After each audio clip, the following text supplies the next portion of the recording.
अगर किसी पुराने कंप्यूटर सिस्टम को देखा जाए ना, जिसमें मतलब दशकों से बस अलग अलग सॉफ्टवेयर इंस्टॉल किए गए हों, अनगिनत पैच लगाए गए हों। हाँ, और एक समय बाद वो सिस्टम इतना उलझ जाता है कि एक साधारण सी फाइल खोलने पर भी क्रैश होने लगता है। बिल्कुल।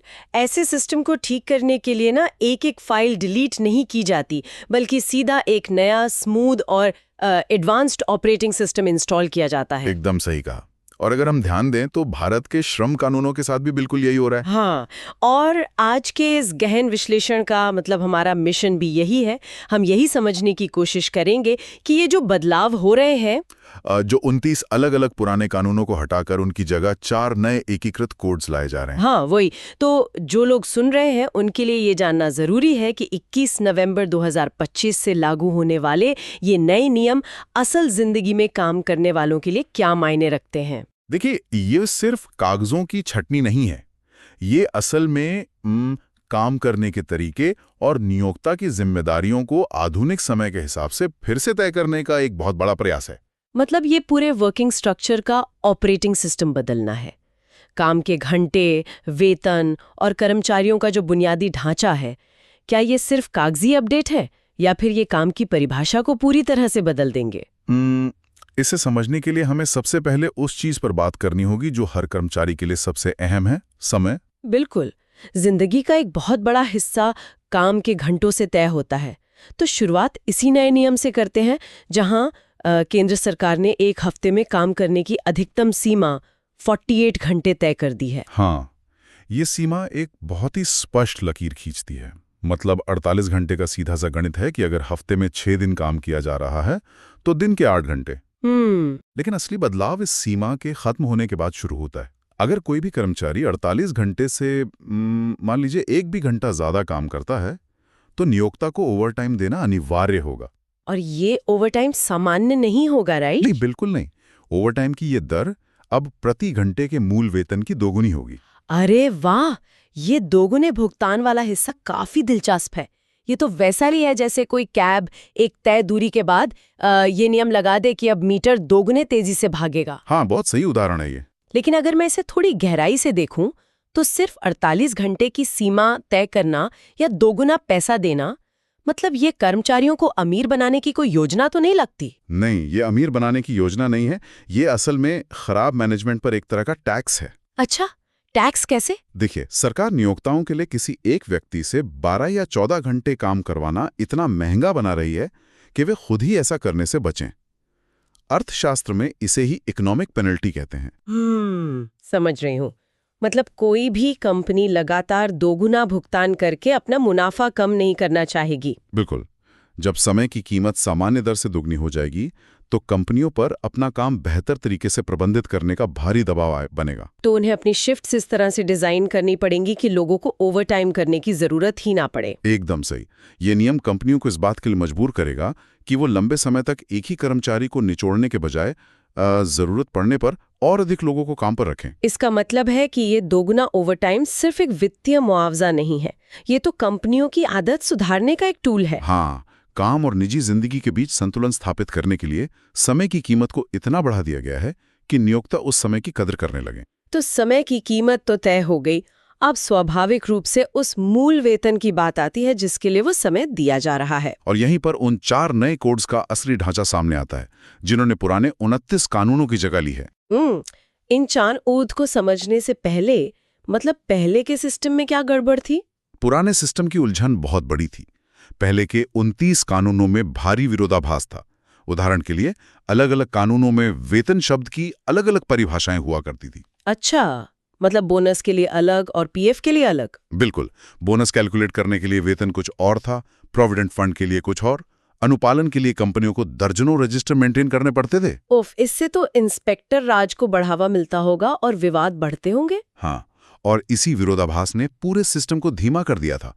अब इन्हें 4 स्पष्ट श्रेणियों में समेट दिया गया है। वो 4 श्रेणियां कौन सी है? पहला है कोड ऑन वेजेस 2019, जो न्यूनतम वेतन और भुगतान से जुड़ा है। दूसरा, इंडस्ट्रियल रिलेशंस कोड 2020, जो हड़तालों, विवादों और कर्मचारी नियोक्ता के संबंधों को संभालता है। तीसरा है सोशल सिक्योरिटी कोड 2020, जिसका ध्यान स्वास्थ्य सेवाओं और रिटायरमेंट लाभों पर है। और अंत में occupational safety, health and working conditions code 2020, जो कार्यस्थल की सुरक्षा तय करता है। तो इन 4 स्तंभों ने हर चीज को व्यवस्थित कर दिया है। अगर हम पहले वाले यानी कोड ऑन वेजेस की बात करें तो उसमें क्या खास है? इसमें नेशनल फ्लोर वेज का एक बहुत अहम प्रावधान है। देखिए, केंद्र सरकार अब पूरे देश के लिए न्यूनतम वेतन का एक बुनियादी स्तर यानी एक फ्लोर तय करेगी। अच्छा, तो देश का कोई भी राज्य उस फ्लोर से नीचे अपना न्यूनतम वेतन तय नहीं कर सकेगा? एकदम सही। उन राज्यों के कर्मचारियों के लिए एक बहुत बड़ा सुरक्षा घेरा है, जहां स्थानीय कारणों से न्यूनतम वेतन हमेशा बहुत निचले स्तर पर रखा जाता था। ये तो एक मजबूत आधार है, लेकिन जब वेतन की बात आती है तो एक सबसे बड़ा फैक्टर महंगाई है। हाँ, महंगाई तो है। तो नए नियमों में कहा गया है कि कंज्यूमर प्राइस इंडेक्स यानी सीपीआई में होने वाले बदलावों के आधार पर महंगाई भत्ते मतलब डीए को साल में 2 बार संशोधित किया जाएगा। बिल्कुल, साल में 2 बार। यहाँ मुझे एक बड़ा विरोधाभास दिखता है। मतलब महंगाई का असर तो बाजार में हर दिन महसूस होता है ना, कीमतें लगातार बढ़ती रहती हैं। आपकी बात सही है। तो ऐसे में साल में सिर्फ 2 बार डीए एडजस्ट करना महंगाई की इस तेज रफ्तार की भरपाई कैसे करेगा? इस प्रक्रिया के काम करने के तरीके को समझना जरूरी है। कंज्यूमर प्राइस इंडेक्स ये मापता है कि आम आदमी के इस्तेमाल वाली जरूरी चीजों की कीमतों में कितना बदलाव आ रहा है। ये सच है कि महंगाई हर दिन बढ़ती है, लेकिन सोचिए अगर वेतन को हर महीने या हर हफ्ते संशोधित किया जाने लगे तो अकाउंटिंग का तो बुरा हाल हो जाएगा। हाँ, किसी भी व्यवसाय के लिए अपना वित्तीय बजट बनाना या पेरोल सिस्टम चलाना असंभव हो जाएगा। इसलिए हर 6 महीने का चक्र अपनाया जाता है। तो क्या ये 6 महीने का गैप कर्मचारियों का नुकसान नहीं करता? नहीं, क्योंकि जब 6 महीने बाद डीए का संशोधन होता है तो वो पिछले 6 महीनों के दौरान इंडेक्स में हुई पूरी वृद्धि का संचित आंकड़ा यानी क्यूमुलेटिव डेटा लेता है। अच्छा, मतलब जो 6 महीने में बढ़ा है वो सब एक साथ जुड़ जाता है। बिल्कुल। इसका मतलब है कि 6 महीने तक जो महंगाई बढ़ी उसका पूरा असर एक साथ वेतन में जोड़ दिया जाता है, जिससे कर्मचारी की क्रय शक्ति या परचेजिंग पावर वापस उसी स्तर पर आ जाती है। ये व्यवस्था कंपनियों को बजटिंग के लिए एक स्थिर विंडो देती है और कर्मचारियों को एक तय समय पर ठोस वित्तीय सुरक्षा। हाँ, दोनों का फायदा है। लेकिन देखिए, वेतन और महंगाई की ये व्यवस्था उन लोगों के लिए बेहतरीन है जो कॉरपोरेट या औपचारिक ढांचे का हिस्सा है। लेकिन भारत के एक बहुत बड़े असंगठित क्षेत्र में, इनफॉर्मल सेक्टर में, जहां लोगों को बिना किसी कागजी सबूत के काम पर रखा जाता है, वहां फ्लोर वेज या डीए के नियम तो बेमानी हो जाते हैं ना। ये एक बहुत ही वाजिब सवाल है। मतलब अगर ये साबित करने का ही कोई तरीका ना हो कि कोई व्यक्ति वहां काम करता है, तो वो इन अधिकारों की मांग कैसे करेगा? इसी खाई को पाटने के लिए ही नए कोड्स में नियुक्ति पत्र यानी अपॉइंटमेंट लेटर को कानूनी रूप से अनिवार्य कर दिया गया है। अरे, ये तो बहुत बड़ी बात है। हाँ, औपचारिक दफ्तरों में ये एक आम बात है, लेकिन इनफॉर्मल सेक्टर में ये एक बहुत बड़ा बदलाव है। जब किसी को काम पर रखा जाएगा तो उसे एक लिखित दस्तावेज देना ही होगा, जिसमें उसकी भूमिका और वेतन स्पष्ट होगा। बिल्कुल। ये एक कागज उस असंगठित कामगार को एक कानूनी पहचान देता है। कल को अगर उसे अचानक निकाल दिया जाए तो वो श्रम न्यायालय में खड़ा होकर अपने अधिकारों की मांग कर सकता है। तो ये पहचान उन्हें अदृश्य से दृश्य बनाती है। सही कहा। और जब पहचान मिल जाती है तो उनके शारीरिक स्वास्थ्य और सुरक्षा के नियम भी लागू किए जा सकते हैं। मैंने सुना है कि इसी ढांचे में स्वास्थ्य से जुड़ा भी कोई नया नियम आया है। हाँ, एक नियम ये जोड़ा गया है कि 40 वर्ष या उससे अधिक उम्र के कर्मचारियों को मुफ्त सालाना हेल्थ चेकअप का अधिकार मिलेगा। 40 वर्ष की सीमा। इसके पीछे एक बहुत ही तार्किक कारण नजर आता है। वो क्या? क्योंकि यही वो उम्र है जब काम के तनाव या पेशे से जुड़ी बीमारियां शरीर पर अपना असल असर दिखाना शुरू करती हैं। एकदम सटीक।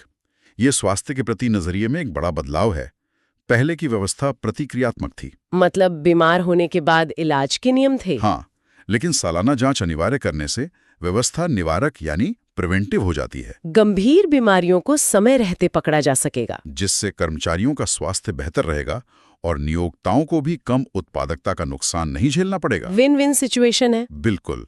और सिर्फ स्वास्थ्य ही नहीं, कार्यस्थल पर समानता सुनिश्चित करने के लिए भी नियम कड़े किए गए हैं। हाँ, लैंगिक समानता से जुड़े नियम। हाँ, अब अलग अलग शिफ्ट्स में काम करने वाली महिलाओं के लिए समान काम, समान वेतन और समान अवसर की गारंटी होगी। ये बहुत जरूरी था। अक्सर नाइट शिफ्ट या कुछ विशेष शिफ्ट्स के बहाने महिलाओं को कुछ खास पदों या भत्तों से वंचित कर दिया जाता था।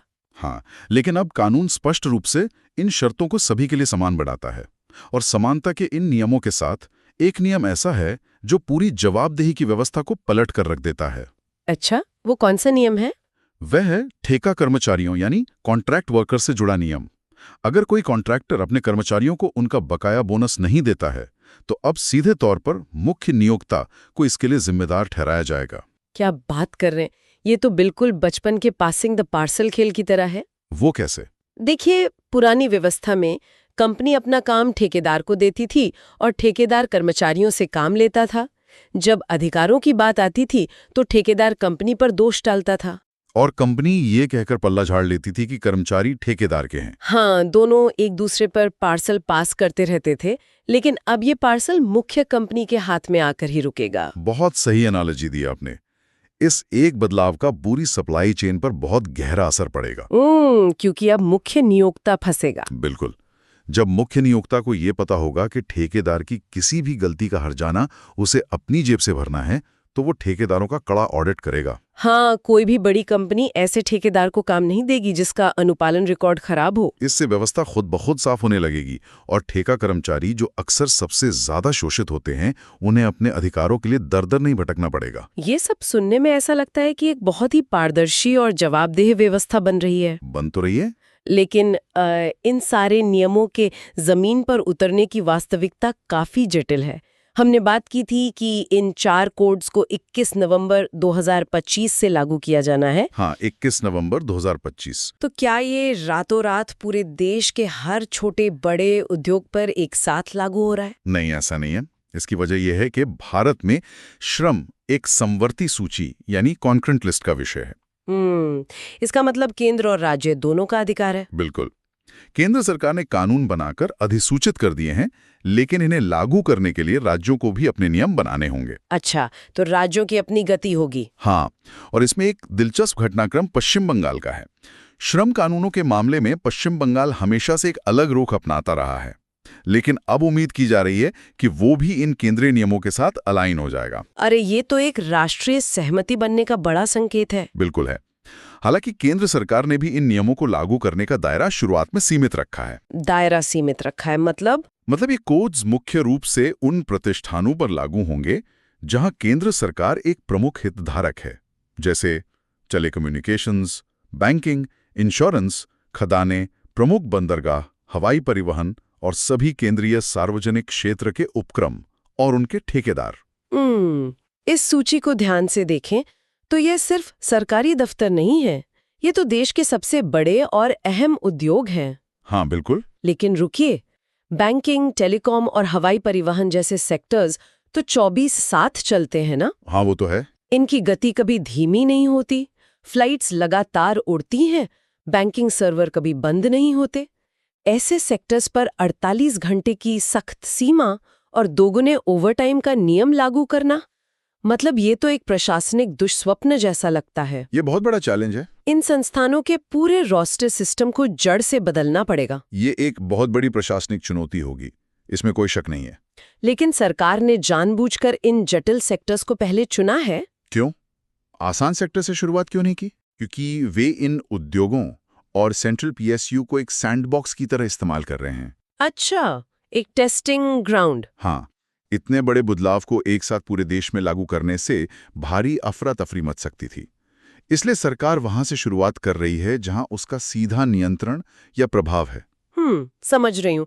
तो जब बैंकिंग और टेलीकॉम जैसे जटिल और 24/7 चलने वाले सेक्टर्स इन नियमों को सफलतापूर्वक अपना लेंगे, तो ये बाकी देश के लिए एक साबित हो चुका मॉडल बन जाएगा। बिल्कुल। इसके बाद राज्य सरकारों और बाकी प्राइवेट सेक्टर के लिए इन नियमों को लागू करना आसान हो जाएगा, क्योंकि उनके पास ये देखने का मौका होगा कि असल में क्या काम करता है और क्या नहीं। इस चरणबद्ध तरीके से लागू करने की रणनीति का मकसद ये है कि जो भी शुरुआती रुकावटें या परेशानियां आएं, उन्हें एक नियंत्रित माहौल में सुलझा लिया जाए। तो अगर हम 29 पुराने कानूनों से इस नए ऑपरेटिंग सिस्टम तक के सफर को देखें, हाँ, तो ये स्पष्ट है कि ये बदलाव 3 सबसे बुनियादी चीजों पर टिका है। पहला है समय, जिसे 48 घंटे की सीमा से बांधा गया है और उस सीमा के पार जाने को महंगा किया गया है। बिल्कुल। दूसरा है पैसा, जहां न्यूनतम वेतन का एक फ्लोर तय किया गया है और महंगाई भत्ते का एक स्थिर चक्र बनाया गया है। सही कहा। और तीसरा है सम्मान, जहां ठेका कर्मचारियों की जवाबदेही तय की गई है और स्वास्थ्य तथा समानता को कानूनी हक बनाया गया है। इस नए ढांचे में ये सुनिश्चित करने का पूरा प्रयास किया गया है कि आर्थिक विकास की कीमत कर्मचारियों के शोषण से न चुकाई जाए। हाँ, क्योंकि एक स्वस्थ, सुरक्षित और पारदर्शी व्यवस्था अंततः व्यवसायों और कर्मचारियों दोनों के लिए फायदेमंद होती है। बिल्कुल होती है। अब जब ये पूरी तस्वीर सामने है तो जो लोग हमें सुन रहे हैं उनके लिए एक बहुत बड़ा सवाल उभर कर आता है। वो क्या? देखिए, फिलहाल ये नियम सिर्फ उन चुनिंदा सेक्टर्स पर लागू हो रहे हैं जहां केंद्र का सीधा नियंत्रण है। हाँ, अभी तो वहीं लागू हो रहे हैं। लेकिन जब इन बड़े उद्योगों के लाखों कर्मचारी इस नए मानक का अनुभव करने लगेंगे, मतलब जब उन्हें 48 घंटे की शिफ्ट, 2 गुनी ओवरटाइम दरें और मुफ्त सालाना हेल्थ चेकअप मिलने लगेगा, तो इस स्थिति का देश के बाकी उद्योगों पर क्या असर होगा? क्या ये पूरे बाजार पर एक भारी मनोवैज्ञानिक और प्रतिस्पर्धी दबाव नहीं बनाएगा? ये सोचने वाली बात है। भले अभी कानून सीधे तौर पर प्राइवेट कंपनियों को मजबूर ना करे, लेकिन बेहतरीन टैलेंट को अपनी ओर खींचने और उन्हें कंपनी में रोक कर रखने के लिए क्या प्राइवेट सेक्टर को खुद ब खुद ये नीतियां नहीं अपनानी पड़ेंगी? हाँ, टैलेंट तो वहीं जाएगा जहां सुविधाएं बेहतर होंगी। बिल्कुल। जब बाजार में एक नया और बेहतर बेंचमार्क स्थापित हो जाता है तो बाकियों को भी मुकाबले में टिके रहने के लिए वहां तक पहुंचना ही पड़ता है। इस गहरे सवाल के साथ हम आज का ये गहन विश्लेषण समाप्त करते हैं। जो लोग हमें सुन रहे हैं वे इस विषय पर अपनी जिज्ञासा को आगे बढ़ाएं और सोचें कि ये नया ऑपरेटिंग सिस्टम भविष्य में काम करने के पूरे ढांचे को किस तरह